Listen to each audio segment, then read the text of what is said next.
Nō reira kei ngā puanani I moro tiri ki te māra o te reo tēnā koutou katoa.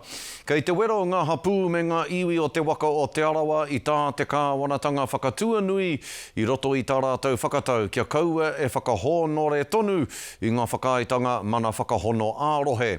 Hei tā te rahinga o te Arawa e kore rawa rātou e tuku I te kaunihera kia whai wāhi ki wā rātou taonga me wā rātou rawa me nā koenei te whai a te kāwanatanga.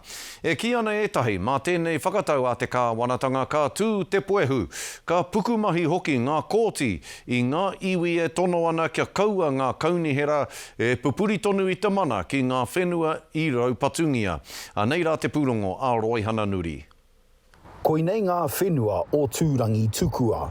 For Ngāti Tūrangi Tukua, the wastewater treatment plant is on our whenua, the Tūrangi drinking water take is on our whenua, and so was the storm water, so that was on one of our reserves. And so all those three water infrastructures were on our whenua. Ko Lauren Fletcher, te hea mana o te tarahiti mana whakahaere o Ngāti Tūrangi Tukua, kei a rātau tētahi whakaaitanga mana hoko ārohe ka whakakorea e te kāwanatanga.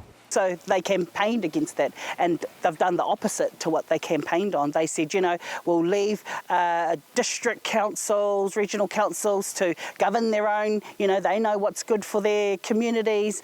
And then here we have something that is good for communities, for our iwi, for our district councils to work on together, to partner together on, and then they're now overreaching in that. Well, when we look at the changes they're making to the whole resource management system, also to local government, we can see that they are reaching in to our special places, to our resources, to those things that we have rangatiratanga over, so they can allocate those to others, and all for the benefit of people who are not us, for economic development. E whakatakariri ana a Nikki Douglas o Ngāti Rangi Wewehi ki te whakatau nei a te kāwanatanga, no te mea kua ūpoko pakaru tana iwi ki te whiriwhiri me te whakatau I te whakaaitanga Mana Whakahono nei. It was actually really useful to start from a place where we were equal to the table. We both had something to offer to the discussion, and working through how would we continue to protect our waters, you know, from the puna out to Kaituna, because Ngāti Rangi Wewehi sit in a number of water catchments. Kei roto I te ingoa, ko te Mana Whakahono. Ko te hono ki wāinga nui I ngā kōrero me ngā whakarite a ngā kaunihera. Ara, me te iwi Māori, me perapata ko kōro. Ki te panoni I tērā tuahuatanga I roto I te ture, kāre he hono. E whakai ana te mema pāre mata mo te waiariki a Rāwiri Waititi ki ngā nawe o ngā iwi o tōna rohe e pāna ki o rātau whakaaitanga Mana Whakahono.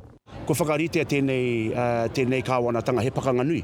Tō ngā pakanga nui, kei roto I ngā kōti, ka mōhio ko ngā Māori ka whakatūngia I ngā taiapa ki te whakakoringia I ngā tuahuatanga pirangi te kaunihera te whakahaere. We've seen what 30 years of economic development did to these lakes.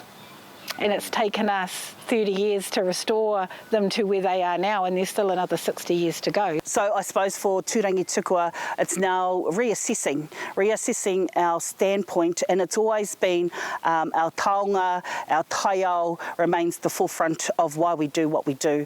And, you know, these decisions for our mokopuna and for our whānau, because this is our whakapapa. Kāore ngā iwi nei e hia kia tahuri o rātau Mana Whakahono hei Mana Whakahoko ke. Roihana Nuri, mā Aukaha.